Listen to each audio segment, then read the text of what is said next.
A year later, and I'm still banned for speaking out about the media. My options: work a minimum wage job or my passion, and do what I believe is right to show why my media career has come to a halt. EJ Manuel's current reputation is just an example of the madness the media creates when its audience allows it to trash players unjustly for ratings. I added these press conferences and interviews to put a nail in the media's coffin. What's most important is the film and their BS, but I wanted to show the Bills' side of the story through their answers. Originally, I tried to combine the preseason as a whole, but 33 minutes and 21 seconds proved to be too much, and after numerous failed attempts to upload, I decided to split them by game. Here's the truth. Enjoy. I really like the way, obviously, the first three guys, played, and it's different styles. You get Castle, the veteran, looked, he played to his strength, and then Tyrod, you saw what he can do. He got a little magic to him. And then EJ steps in, and it's unfortunate. EJ's 4'8", I think, passing. 4'8" passing. We had two tight ends decided they were tackles.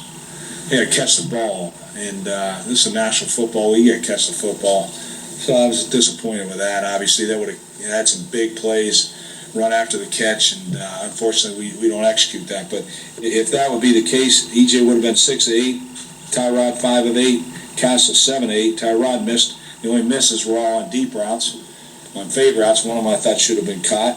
But overall, I was very pleased with all three of those guys. Is part of this too just maybe new territory for you? You come in as the third quarterback, you're going to be surrounded by guys who make those mistakes. Yeah, it was different because last week I was with the ones and things go a lot smoother. Guys can pick you up and you can pick them up. But when you go later in the game, in a preseason game like this, some of those guys are young. It's their first time out there playing, and I remember when it was my first time playing, so I understand it. But at the same time, I still got to go out there and focus and process. And I think when I go back and watch the tape, still played pretty clean. I think there was a few plays I wish I could have had back. I know it was one big one at the end to O'Leary, and that's my guy from Florida State. But I'll hit that the next time. But other than that, I thought they did a solid job. Jay, have they given you any indication what the role is going to be this coming week against the joint practices? They haven't yet. I'm sure we'll discuss that tomorrow or the following day, but we haven't talked about it. Would it bother you to still come into the Browns games the third quarter?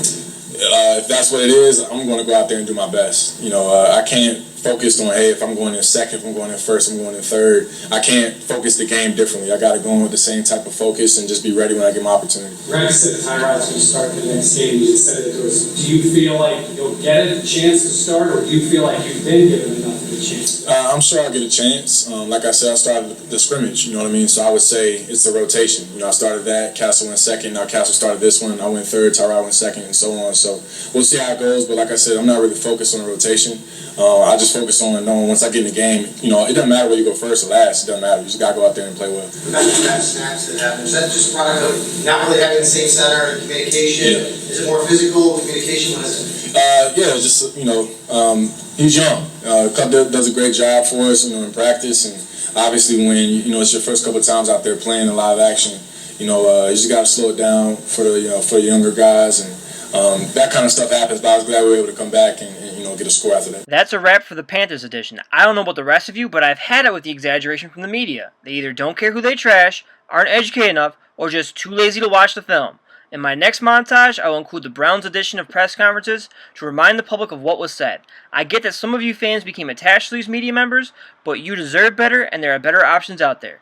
Currently, they're being held back for a number of reasons. If you want change, speak out on social media, boycott, enforce their hands, and fight for equality. I'll leave you with Jeremy's confession about speculation and how the media sometimes ignores what's said and creates their own stories.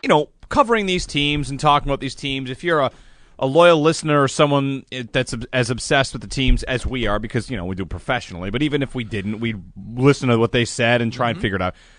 You have two mindsets. You have what they say and what they do, and you try to find a middle ground between the two, or at least a spot on either one where you feel like they are. So what they say and what they do are two different things. Everything that they have done indicates EJ Manuel is no longer in this quarterback competition. He's running scout team. Right. Matt Castle and Tyrod Taylor are not running scout team. Nope.